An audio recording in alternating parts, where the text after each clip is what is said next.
오늘은 좀 분위기가 좀 그렇습니다. 기분이 좀 이상합니다. 여러분은 다 마스크 끼고 계신데 저 혼자만 안 끼고 있으니까 저 혼자만 약간 병 걸린 것 같은.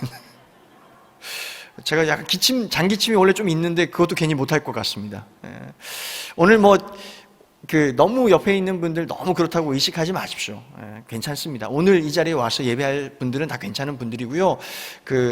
하나님께 좀 마음을 모두시고 같이 나아갔으면 좋겠고, 마음 편안하게 가지시라 이 말씀을 드리는 겁니다.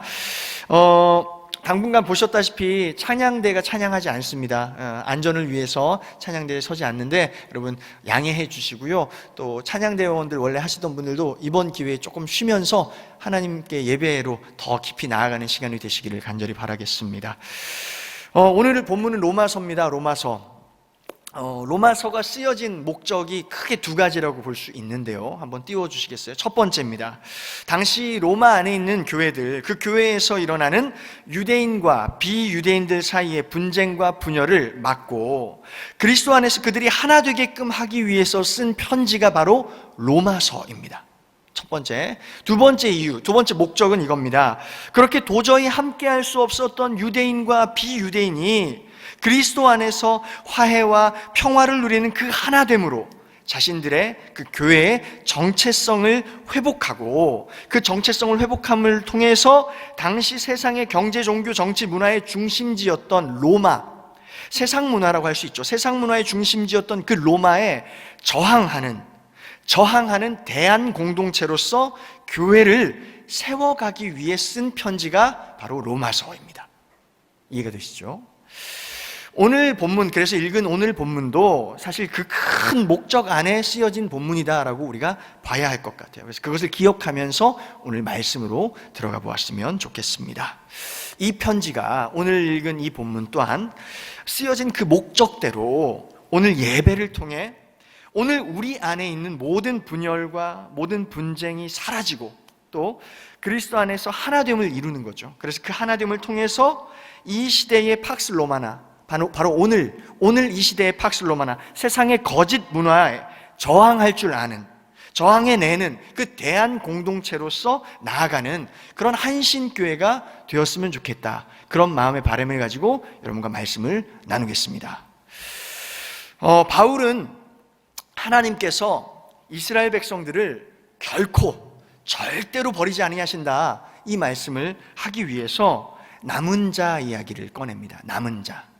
로마서 11장 2절을 다시 한번 읽어보겠습니다. 시작. 하나님이 그 미리 아신 자기 백성을 버리지 아니하셨나니 너희가 성경이 엘리야를 가리켜 말한 것을 알지 못하느냐. 아멘. 구약의 엘리야 이야기를 하는 겁니다. 바울이 열왕기상의 말씀을 가지고 지금 이야기를 하는 것을 우리가 보았을 때, 우리도 이왕이면 열왕기 말씀을 가지고 좀 깊이 있게 이 엘리야 이야기를 좀 들여다보았으면 좋겠습니다. 엘리야가 어느 동굴에 지금 숨어 있는 장면입니다. 그때 하나님이 그 숨어 있는 엘리야를 찾아오셔서 질문을 하나 던지시는데, 열왕기상 19장 9절을 한번 읽어보겠습니다. 시작. 엘리야가 그곳 굴에 들어가 거기서 머물더니 여호와의 말씀이 그에게 임하여 이르시되 엘리야야 내가 어찌하여 여기 있느냐. 아멘. 네가 어찌하여 여기 있느냐? 왜 동굴에 있느냐? 여기서 뭘 하고 있느냐? 네가 있어야 할 곳은 여기가 아니지 않느냐? 하는 그 말씀이죠. 그 질문인 것입니다. 엘리야가 대답합니다. 10절을 한번 읽어보겠습니다. 10절 시작. 그가 대답하되 내가 만군의 하나님 여호와께 열심히 유별하오니 이는 이스라엘 자손이 주의 언약을 버리고 주의 제단을 헐며 칼로 주의 선지자들을 죽였음이오며 오직 나만 남았거늘 그들이 내 생명을 찾아 빼앗으려 하나이다. 이런 말 아니겠습니까? 하나님, 제가 진짜 열심히 했습니다.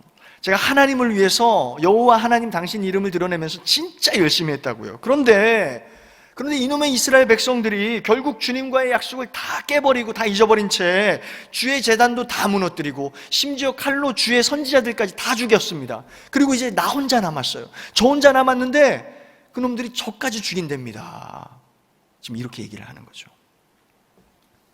실제로 이세벨이 엘리야를 반드시 죽일 거라고 사신을 보내서까지 어떤 일이 있어도 내가 널 죽일 거야 라고 실제로 이세벨이 얘기를 했죠. 그래서 그 사신의 이야기를 전해 들은 엘리야가 너무너무 두려워서 지금 동굴에 숨어 있는 장면입니다. 열왕기상 19장 11절 우리 상반절만 한번 좀 읽어볼게요. 시작. 여호와께서 이르시되 너는 나가서 여호와 앞에서 산에 서라 하시더니. 아멘. 여호와 앞에서 산에 서라, 이게 무슨 말이야? 이게 산에 서는데 여호와 앞에 서라, 이게 무슨 말인지 몰라서 제가 좀 이것저것 좀 찾아봤는데 유진 피터슨 성경으로 보니까 아주 쉽게 표현이 되어 있더라고요. 산 위에서 하나님 앞에 주의하여 서라 이렇게 되어 있어요. 하나님 앞에 주의해라. 이게 무슨 말입니까? 하나님께 집중해보라 이겁니다. 하나님께 집중해보라. 지금 네 마음을 어지럽히고 지금 네 마음을 두렵게 하는 그 수많은 다른 것들보다 지금 이 시간 너에게 말씀하실 나 여호와에게 집중하라 이겁니다. 너를 어지럽게 만들었고 너를 두렵게 만들었던 그 많은 것들이 있던 걸 안다. 하지만 지금 이 시간만큼은 나 여호와가 너에게 말할 거니까 나에게 집중해봐라 이렇게 얘기를 하셨다라는 거예요. 그렇게 말씀을 하시고서 하나님께서 엘리야에게 아주 특별한 광경을 보여주십니다. 11절 하반절부터 12절 한번 읽어보겠습니다. 시작. 여호와께서 지나가시는데 여호와 앞에 크고 강한 바람이 산을 가르고 바위를 부수나 바람 가운데 여호와께서 계시지 아니하며 바람 후에 지진이 있으나 지진 가운데에도 여호와께서 계시지 아니하며 또 지진 후에 불이 있으나 불 가운데에도 여호와께서 계시지 아니하더니 불 후에 세미한 소리가 있는지라. 아멘. 크고 강한 바람이 우선 나타납니다. 크고 강한 바람이 산과 바위를 막 부숩니다. 그런 장면을 보여주시는 거예요. 그래서 좀 유심히 이렇게 들여다봤더니 그 바람 가운데 하나님은 보이지 않는 겁니다. 하나님이 그 안에 없었던 거예요. 그 다음에 갑자기 쿵 하면서 지진이 막 일어납니다. 지진이 막 일어나서 그 지진이 뭐야 하면서 이렇게 살펴봤는데 그 안에도 하나님의 모습은 찾을 수 없었습니다. 이어서 마지막으로 뜨거운 불이 활활 일어났습니다. 근데 결국 그 안에서도 하나님을 발견할 수 없었습니다. 대체 무엇을 보여주시고자 하신 걸까? 뭘 말씀하시고자 지금 저 광경을 보여주신 걸까? 의아해하고 있는 엘리야에게 하나님께서 세밀한 음성으로, 세밀한 소리로, 이게 무슨 말입니까? 들릴 듯 말 듯한 그 세미한 소리로 다가오셨습니다. 이런 말씀을 하신 것 같아요. 나의 역사는, 나 하나님의 역사는 비단 네가 생각하듯이 그렇게 강한 바람이 산과 바위를 가르는 그런 방식으로, 혹은 거대한 지진, 뜨거운 불, 그렇게 눈에 보이는 어떤 그런 큰 힘으로만 역사하는 것이 아니다. 그것은 어쩌면 너의 기대이겠지. 어쩌면 너의 욕심일지도 모르겠구나. 그렇게 해주길 원하는 너의 마음은 내가 이해한다만, 하지만 그보다 이 시간에는 나의 세미한 음성에 한번 귀 기울여 봤으면 좋겠구나. 내 힘이나 눈에 보이는 어떤 능력이나 나타나는 그런 현상에 집중하는 것이 아니라 내 마음 그리고 내 속뜻에 네가 한번 집중해보고 귀 기울여 봤으면 좋겠다. 이렇게 말씀을 하신다는 거죠. 우리도 가끔씩 경험할 때가 있습니다. 내가 기대하던, 우리가 다 기대가 있어요. 하나님을 향한 기대가 있는데 내가 기대하던 그 하나님의 역사가 내 눈에 보이지 않을 때에, 분명히 여기 계실 것 같아서 내가 일로 왔는데 이곳에 나타나지 않으시는 것처럼 보일 때에, 바로 그러할 때에 평소처럼 우리가 안타까워하고 그저 실망하고 포기하는 것이 아니라, 보이지 않아도, 우리 눈앞에 보이지 않더라도 여전히 우리에게 들려주고 계신 세미한 음성, 비록 우리가 집중하지 못해서, 하나님께 주목하지 못해서 듣지 못했지만 끊임없이 우리를 향해서 세미한 음성으로 들려주고 계신 그 음성을 우리가 듣는 그런 우리가 되면 좋겠다. 그리고 그 음성 안에서, 세미한 음성을 듣고서 그 안에서 다시금 올라오는 새 힘을 얻고 또 나아가야 할 새로운 방향을 부여받는 그런 저와 여러분이 된다면 너무너무 좋겠다. 어쩌면 그 도전을 우리에게 던지고 계신 게 아닌가 하는 생각을 해보게 되었어요. 13절을 여러분 성경 눈으로 한번 보시겠어요? 13절을 보면 그 세미한 음성을 들은 엘리야가 그제서야 겉옷으로 얼굴을 가리고 굴 어귀로 이렇게 나옵니다. 마치 여러분 지금 마스크 끼고 이렇게 나온 것처럼 이렇게 가리고서 굴 어귀로 그냥 나온 거예요. 완전히 나온 거 아닙니다. 그렇게 굴 어귀에 섰는데 하나님께서 다시 질문을 하십니다. 어찌하여 네가 여기 있느냐? 라고 질문하세요. 아까 이미 했던 질문 또 한 번 하시는 거예요. 어찌하여 네가 여기 있는 거냐? 네가 있어야 할 자리는 여기가 아니지 않느냐? 네가 할 일은 그저 여기 숨어서 누군가를 두려워하거나 억울해하거나 원망하는 것이 아니지 않느냐? 이렇게 질문하신 거예요. 또 한 번 얘기하시는 거예요.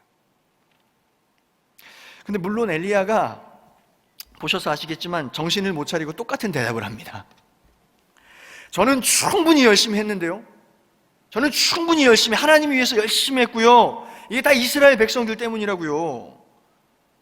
그들이 언약을 다 버린 거고요. 그들이 제단을 다 무너뜨렸고 그들이 심지어 선지자들도 다 죽였다고요. 그리고 이제 저만 남았는데 저도 죽이려고 한다고요. 그만하겠습니다. 더 이상 못하겠어요. 두렵기도 하고요. 지겹기도 하고요. 억울하고 답답해서 그만하겠습니다. 제 자리는 그냥 여기 동굴이 맞는 것 같습니다. 그렇게 얘기하는 장면이죠.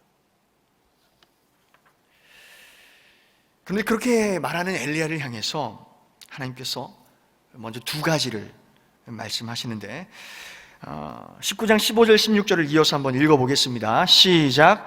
여호와께서 그에게 이르시되 너는 내 길을 돌이켜 광야를 통하여 다메섹에 가서 이르거든 하사엘에게 기름을 부어 아람의 왕이 되게 하고 또 너는 님시의 아들 예후에게 기름을 부어 이스라엘의 왕이 되게 하고 또 아벨무홀라 사밧의 아들 엘리사에게 기름을 부어 너를 대신하여 선지자가 되게 하라. 아멘.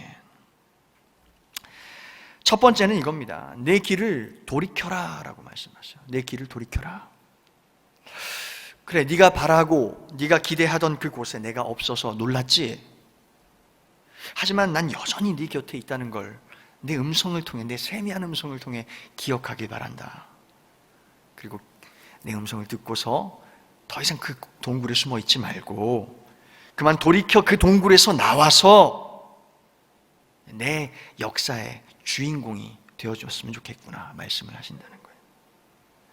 두 번째, 첫 번째가 내 길을 돌이켜라. 두 번째가 이겁니다. 광야를 통해서 다메섹으로 가라 이렇게 말씀하십니다. 광야를 통해 다메섹으로. 저는 근데 이 광야를 통해서라는 말이 좀 섭섭하게 좀 들렸습니다. 또 광야라고요? 제가 그거 피해가지고 광야 거쳐가지고 결국 동굴에 왔는데 다시 돌아가는데 또 광야를 통해서 다메섹으로 가라고요? 비행기 태워서 쉽게 가는 것도 아니고 또 광야를 가라고요? 와, 너무하시네요 하나님. 진짜 하나님 뜻이 뭔진 모르겠지만 광야는 싫습니다 하는 게 어쩌면 엘리야의 마음이었을지 모르겠어요. 근데 하나님께서는 그럼에도 불구하고 광야는 통과해야만 한다고 말씀을 하시는 겁니다. 빠른 길, 편한 길은 없는 거라고 그렇게 미리 당부해 주시는 게 아닌가 싶어요. 그렇습니다. 여러분, 광야는 피할 수 없습니다. 어쩌면 믿음의 사람들이라 할지라도, 신앙인이라 할지라도 광야는 우리에게 다가옵니다. 다른 것은 하나입니다. 광야를 통과하는데 통과할 힘과 지혜를 얻는 그 사람들이 바로 성도들이라는 거죠. 광야는 모두에게 존재합니다. 하지만 오늘 본문에서 우리가 분명히 위로를 받을 수 있는 부분이 있는 것은 이겁니다. 결국 광야를 우리가 피하지 않고 통과해내면 끝까지 가면 해답을 하나님이 주신다 하는 것이 오늘 본문에 나와 있습니다. 원래 여러분 시험을 다 쳐본 기억이 있으실 거예요. 다 시험 쳐본 기억이 있으실 텐데 시험을 치르는 동안에 해답을 주는 경우가 없습니다. 그죠? 이게 시험 감독관이 앞에 서 있어요. 그리고 아이들이 시험을 치는데 이렇게 돌아다니죠. 막 컨닝도 못하게 할 겸 이렇게 돌아다니면서 보는데 어떤 친구가 답을 쓰는데 오답을 쓰고 있는 거예요. 선생님이 그걸 봤어요. 그렇다고 해서 그 시험 중에 해답을 알려줍니까? 안 알려준다는 거예요. 언제 알려주죠? 시험이 다 끝나면 알려줍니다. 비록 틀린 답을 쓰고 있지만 그에 대해서 바로 알려주지 않고요, 나중에 시험이 다 끝나고 나서 해답을 딱 제시해 준다. 왜 그러는 겁니까? 왜 그럽니까? 시험 그 자체가 굉장히 중요한, 그에게 중요한 과정이기 때문에 시험이 끝나면 해답을 준다라는 거예요. 그 약속이에요, 약속. 그죠?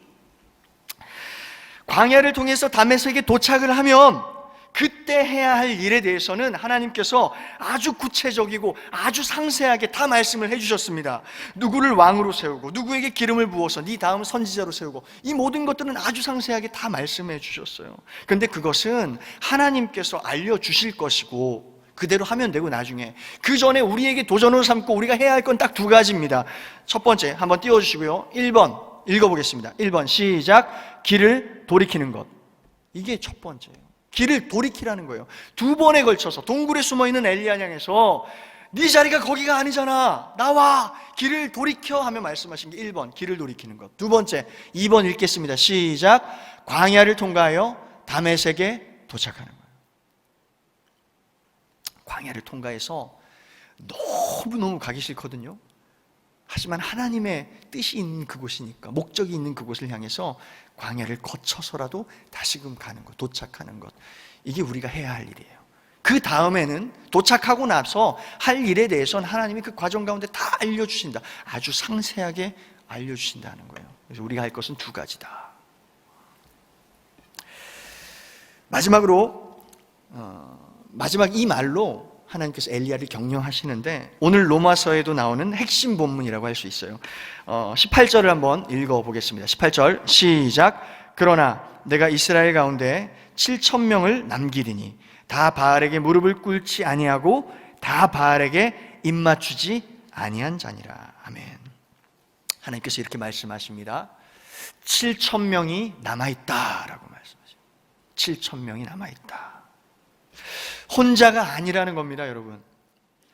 혼자인 줄 알았는데, 그래서 포기하고 싶었는데 사실 혼자가 아니었다라는 겁니다. 바알에게 무릎을 꿇지 않은 7,000명이, 우상에게 무릎 꿇지 않은 7,000명이 남아있음을 하나님이 보게 하신 겁니다.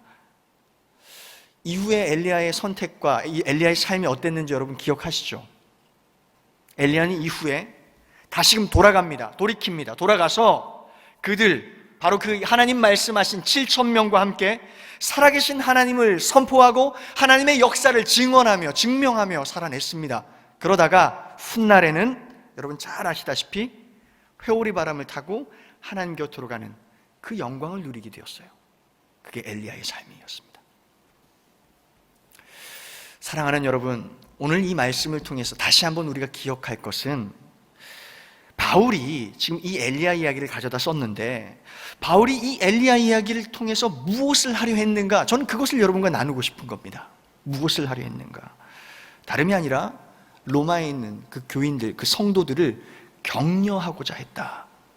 그래서 이 엘리야 이야기를 했다라는 겁니다. 로마서 11장 5절 다시 한번 읽어보겠습니다. 시작. 그런즉 이와 같이 지금도 은혜로 택하심을 따라 남은 자가 있느니라. 아멘. 이와 같이 지금도. 저는 이게 중요합니다. 이와 같이 지금도. 제가 일부러 로마서의 본문을 택했어요. 이것을 여러분과 나누고 싶어서. 이와 같이 지금도. 이와 같이 지금도 로마 교회에도, 또 오늘 우리 한신교회에도 은혜로 택하심을 따라서 남은 자가 있는 줄로 믿습니다. 오늘도 하나님의 그 세미한 음성을 들으시는 저와 여러분 되었으면 좋겠어요. 그리고 돌아보시고 확인하시고 발견해냈으면 좋겠어요. 무엇을요? 누가 남은 자일까? 분명히 말씀 가운데 남은 자를 우리에게 주셨다는데, 지금 남겨두셨다는데, 이처럼 이와 같이 지금도 남은 자를 남겨두셨다는데 그게 누구일까? 찾아내시는, 그 세밀한 음성 가운데 찾아내시는 그런 저와 여러분이 되면 너무너무 좋겠다. 그런 마음으로 제가 열심히 말씀을 준비해 본 거예요. 남은 자, 여러분, 남은 자 할 때 저는 가장 먼저 생각난 사람들이 바로 다음 세대들이었어요. 다음 세대들, 우리 교회 학교 아이들, 그리고 우리 청년들, 분명한 남은 자들이죠. 맞죠? 특별히 청년들, 여러분, 저들은 지금 준비하고 있습니다. 건강한 신앙으로 공동체를 세워나가겠노라 부단히 노력하고 있습니다. 그게 정말 청년들의 모습입니다. 우리 청년들은 여러분 흔들리지 않습니다. 아니, 이렇게 말해도 될 것 같아요. 단 한 번도 흔들린 적이 없습니다. 제가 본 일에 한 번도 흔들린 적이 없어요. 아무리 교회가 어수선하고 아무리 어지럽다 해도 저들은 흔들리지 않습니다. 관심이 없어서가 아닙니다. 교회에 어떤 일이 일어나고 있는가, 어떤 문제가 있는지 몰라서가 아니에요. 제가 끊임없이 얘기합니다. 청년들을 향해서 관심을 가지라고, 똑똑히 보라고. 지금 어른들이 어떻게 하시는지를 여러분이 유심히 보시고 또 똑똑히 보시고 찾아내라고. 앞으로 여러분들이 무엇을 어떻게 해나가야 하는지를 그것에서 찾아내라고. 그것이 바로 교회를 사랑하는 마음이고 그것이 바로 교회를 지키는 일이라고, 바로 너희들이 대안이라고 제가 그렇게 매주 얘기합니다. 제가 햇수로 5년째 지금 청년들과 함께하고 있습니다. 보니까 이제는 청년들도 아는 것 같아요. 본인들이 어떤 존재인지를, 어떤 남은 자로서 어떤 역할을 해야 하는지를 이제 조금씩 아는 것 같아요. 우리 청년들이 얼마나 한신교회를 사랑하는지 여러분 아십니까? 여러분만큼 사랑할 겁니다. 얼마나 사랑하는지 아십니까? 자부심 가질 만한 교회, 한신교회 만들기 위해서 정말 열심히 노력하고 있습니다.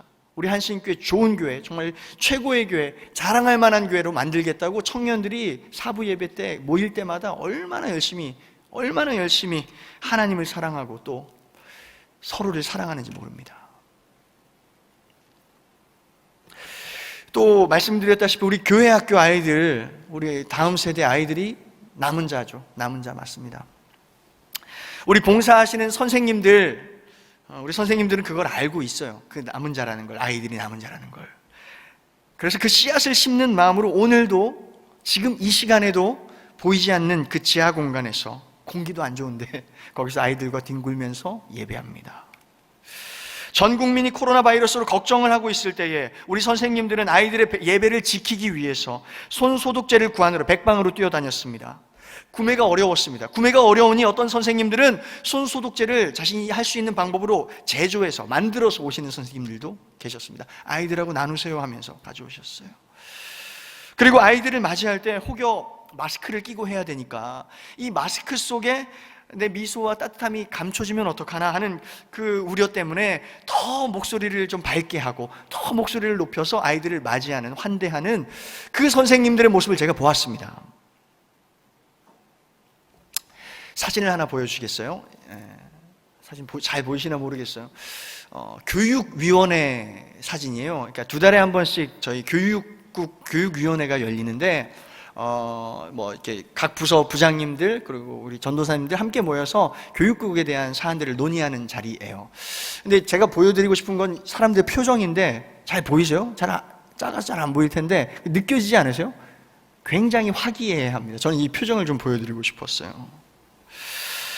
늘 화기애애하고 분위기가 너무 좋아요. 저는 교육위원회 모일 때마다 너무 행복하고 즐겁고 그렇습니다. 함께 참여하신 분들은 다 느끼셨을 거예요. 근데 왜 그럴까? 왜 그렇게 화기애애하고 분위기가 좋을까? 다름 아니라 늘 배려하기 때문에 그렇습니다. 정말로 늘 양보합니다. 회의 때 제가 화를 내거나 언성을 높이는 경우를 제가 본 적이 없습니다. 그저 사랑합니다. 그저 사랑하고 그저 격려해주고 실수를 했어도 괜찮아 해줍니다. 이게 교육국의 지금 문화예요. 문화. 제가 교육국도 한 4년 정도 보고 있는데 갈수록 좋아지더라고요. 갈수록 나아져요. 너무 멋져져요. 처음에는 이런 분들도 계셨어요. 아우, 지하라서 불편합니다. 지하에서 애들 공기도 안 좋은데 맨날 어른들 지들은 공기 좋은 데 있고 애들 처박아 놓는다고 이런 불평도 나왔어요. 근데 지금은 뭐라고 하시는지 아세요? 지금은 이런 말 하십니다. 지하가 천국입니다. 이렇게 얘기해요. 지하가 천국이래요. 그 평화, 그 사랑, 그 배려, 섬김, 양보, 그 미소, 그 따뜻함, 이걸 보며 자라나는 아이들은 어떨까요, 여러분? 상상해 보세요. 그 선생님들과 함께 그것을 배우고 자라나는 아이들은 어떻게 될까요? 제가 분명히 저는 다음 세대에 희망이 있다고 봅니다. 이건 믿을 필요도 없어요. 왜냐하면 와보시면 그게 보여요. 제가 오늘 주보에 보면은 교회 학교에 대한 소개가 나와 있습니다. 여러분 꼼꼼히 읽어보시고요. 여러분의 자녀들, 여러분의 손주들, 또 교회 학교, 또 우리 청년부에 보내주십시오. 정말 하나님 사랑하는 마음, 또 교회를 사랑하는 마음으로 열심히 준비하고 있어요. 다음 세대들은 준비하고 있다고요. 함께 대한 공동체를 만들어 가는데 여러분의 자녀들도 함께 해야지 않겠어요? 여러분 꼭 열심히 읽어보시고 보내주셔도 좋겠다. 아니, 전 자신합니다. 정말 자신해요. 우리 교회 시설이 조금 그렇다 한들 괜찮아요. 선생님들이 우수합니다. 자신할 수 있어요. 그렇습니다, 여러분. 보셨다시피 제가 소개해드렸다시피 지금도 남은 자들이 있습니다. 그리고 남은 자들이 있다는 것은 이 교회에 희망이 있다라는 것 아니겠습니까? 저는 오늘 여기 계신 여러분들을 이렇게 부르고 싶습니다. 오늘 이 시대의 엘리야 여러분, 여러분들을 엘리야로 오늘 부름 받으셨어요. 엘리야 여러분, 이제 여러분 어떻게 하시겠습니까?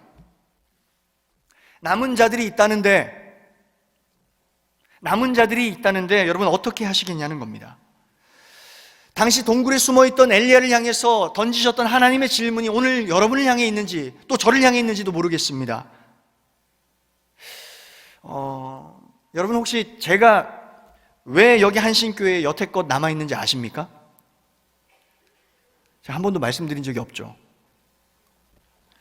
심지어 제가 지금 저희 목사님들이랑 저랑 다 똑같은데 무임 목사로 왜 지금까지 남아있는지 아십니까? 저 개인적인 이유를 좀 말씀드릴게요. 다른 게 아니라 저는 청년들하고 약속한 게 있어서 그렇습니다. 제가 오기 전에 한 1년에 한 번씩 청년 담당 사역자가 바뀌었다고 하더라고요.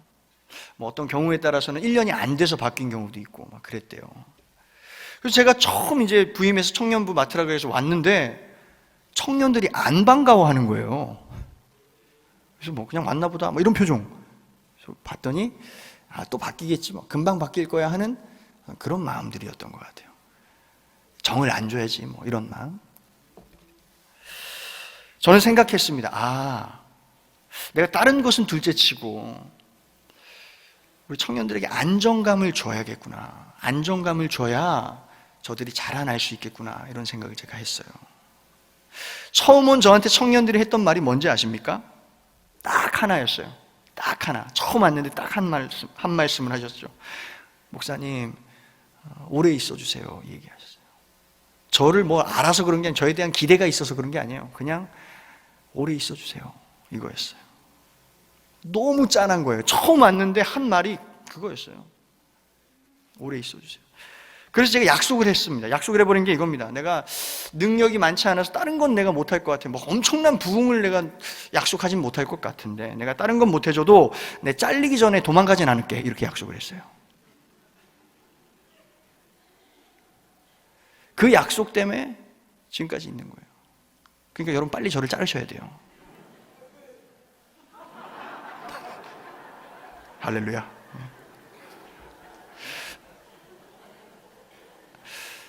사랑하는 여러분, 여러분이 우리 다음 세대 남은 자들 그들을 위해 노력해 주실 것은 다른 것이 아닙니다. 안정감을 주시는 거예요. 안정감을 주십시오. 그건 우리가 해줘야 되는 일이잖아요. 다음 세대 열심히 지금 준비하고 있다고요. 안정감은 우리가 주는 거죠. 저를 포함해서 우리 목회자들, 우리 사역자들은 바뀝니다. 금방 이제 하나님의 때가 되면 바뀔 거예요. 나갈 거예요. 언젠가 간다고요. 하지만 여러분들은 여러분들의 자녀들과 그 다음 세대, 남은 자들과 함께 계속해서 함께 할 것 아닙니까? 그러니 부디 제가 부탁드리고 싶은 것, 청년국 담당 목회자로서 또 교육국 담당 목회자로서 간곡히 부탁드리고 싶은 것은 우리 남은 자들, 다음 세대 남은 자들에게 안정감을 좀 주십시오. 부탁드리겠습니다. 그것을 위해서 노력해 주십시오. 마지막으로 저는 이 자리에 계신 여러분들, 우리 성도님들도 남은 자다라고 생각합니다. 남은 자다. 날도 춥고 미세먼지도 별로 안 좋다고 하고, 게다가 코로나로 인해서 막 어수선한 데다가 막 신천지는 또 날뛰어가지고는 막 지금 내 옆에 신천지인지 누군지 마스크 때문에 보이지도 않고, 막 그런 불안감 속에서도 용기 내서 마스크 하나 딱 차고 하나님 예배하러 나오신 여러분들, 분명한 여러분들도 남은 자 맞는 것 같아요. 남은 자. 물론 제가 여기 지금 불가피 못 오신 분들도 계신데, 많은데, 그분들을 제가 뭐라고 하는 건 아닙니다. 그분들도 불가피 온라인으로 나중에 이렇게 설교를 들으시고 예배 드리시는 분들도 남은 자 맞습니다. 맞습니다. 축복합니다. 근데 제가 무슨 말을 하고 싶은 거냐면 이겁니다. 그간 참 어려웠던 이 교회 상황 가운데서도 지금까지 하나님이 붙들어 주신 분들이 바로 여러분이라는 거예요. 하나님께서 교회를 위해서, 지키기 위해서 남겨두신 소중한 씨앗과 같은 분들이 바로 여러분들이시다라는 거예요. 여러분들은 남은 자이세요. 남은 자. 정말 정말 감사해요. 그게 쉽지 않잖아요. 너무너무 감사해요. 그래서 조금만 더 힘냈으면 좋겠어요. 조금만 더 힘냈으면 좋겠어요. 우리 장로님들부터 권사님들, 모든 집사님들, 성도님들 다 좀 한마음으로 좀 힘냈으면 좋겠어요. 남은 자들이시니까. 그죠? 옆 사람한테 좀 감사의 인사를 좀 했으면 좋겠는데, 오늘은 좀, 제가 원래 옆 사람하고 말하는 거 되게 좋아하잖아요. 근데 오늘은 입이 근질근질합니다. 근데 못하니까 이렇게 이야기하겠습니다. 그 눈으로만 인사하겠습니다. 눈 인사로 이렇게 윙크 하겠습니다. 윙크. 감사합니다. 예, 이렇게. 예, 감사합니다. 남은 자는 사실 성도의 정체성이다라고 할 수 있을 것 같아요. 성경 구약부터 신약까지 남은 자에 대한 이야기가 굉장히 많이 나옵니다. 물론 결이 조금씩 다르고 나타내는 주제가 조금씩은 다른데, 그럼에도 남은 자에 대한 이야기가 끊임없이 계속해서 존재해 와요. 남은 자는 그래서 성도의 정체성이다 할 수 있을 것 같아요. 다른 말로 이런 겁니다. 어떤 상황이라도 제자리를 지키는 것이 바로 성도다라고 하는 거예요. 목사, 장로, 권사, 집사, 교사 다 제자리를 지켜야 합니다. 제자리를 떠날 때 문제가 생기지 않습니까? 세월호 때 우리가 이미 봤습니다. 선장이 자기 자리를 내팽개치고 도망갔어요. 더 큰 문제가 발생을 했죠. 제자리를 지킨다는 것은 그저 자리 싸움하고 밥그릇 싸움 하라는 게 아닙니다. 언젠가 제가 말씀드린 적이 있죠. 제자리를 지키는 것은 하나님께서 나에게 맡겨주신 그 제자리에서 하나님이 부어주시는 그 은혜를 온전하게 누리는 것, 그게 첫 번째 제자리의 삶입니다. 제자리를 지키는 삶입니다. 두 번째, 하나님께서 은혜를 온전하게 부어주실 뿐만 아니라 그 제자리 가운데 나에게 맡기신 역할이 있는데, 그 역할 또한 온전하게 감당하는 것이 바로 제자리를 지키는 삶이다. 또한 그것이 남은 자의 삶이며 성도가 이뤄내야 할 거룩의 본질적인 의미다. 그게 바로 거룩의 삶이다. 제가 말씀을 드린 적이 있어요. 또한 성경이 말하는 남은 자라는 것은요, 저는 이렇게 표현하고 싶어요. 성도의 클래스를 나타낸다. 성도의 클래스. 사실 말씀이 귀에 들리고 말씀이 은혜롭고 교회 분위기가 막 좋을 때, 그럴 때 자리를 지키는 것은 누구나 할 수 있습니다. 그때는 더 남아있고 싶죠. 그죠? 더 오래 있고 싶고 남아있고 싶습니다. 그게 누구나 할 수 있는 거예요. 근데 그렇지 않을 때가 더 중요한 것 아닙니까? 그렇지 않을 때, 바로 오늘 같은 때 더 중요하죠. 그렇지 않을 때에, 어떤 때보다도 어려울 그때에 자리를 지키며 신앙생활을 하는 것이야말로 성도가 보여줄 성도의 클래스가 아닐까, 저는 그런 생각을 좀 해봤어요. 그냥 교회 다니는 사람은 그거 못합니다. 그냥 교회 다니는 사람, 말씀 좋네, 여기 좀 다녀볼까? 오늘 말씀 별로네, 저쪽 좀 다녀볼까? 이런 사람은 그냥 교인이라고 해도 될까? 모르겠어요. 좋게 표현하면 구도자일 텐데 모르겠습니다만, 성도는 달라요. 성도는 몸을 이루는 사람들이잖아요. 그렇죠? 지켜내야죠, 몸을. 성도의 클래스는 거기서 나온다고 좀 봐요. 어려울 때일수록 빛 없이, 소리 없이 남아서 제자리를 온전하게 지켜내는 거룩의 삶을 나타내는 사람이 성도다. 옆 사람 보고 이 한마디만 하겠습니다. 이 한마디만 하고 오늘 다른 건 안 할게요. 자, 당신도 남은 자군요. 네, 기억하십시오, 여러분. 남은 자입니다, 여러분. 우리가 바로 남은 자고, 그래서 우리가 바로 희망이에요. 하나님은 또한 오늘 남은 자인 우리에게 이렇게 말씀하실지 모르겠어요. 너 말고도 몇 명? 7,000명이 있다. 7,000명이 남아있다고. 포기하긴 이르다고.